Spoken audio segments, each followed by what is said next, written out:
লোকটার কোনো দিকেই খেয়াল নেই, সব কাজ আমাকেই করতে হবে। বাড়ির দেয়ালগুলো যে ফেটে যাচ্ছে সে খেয়াল আছে। তাড়াতাড়ি ঘষে আমাকে আবার মাঠে যেতে হবে রান্নার জন্য সবজি আনতে।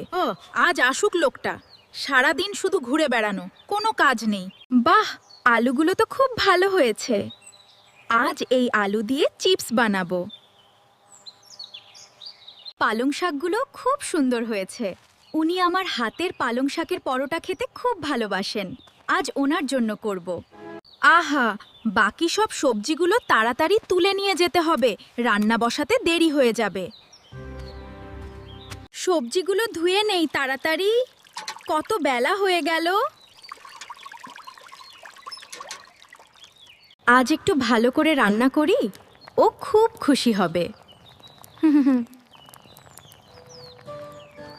ময়দা মাখা শেষ, এবার পরোটাগুলো ভেজে নেই।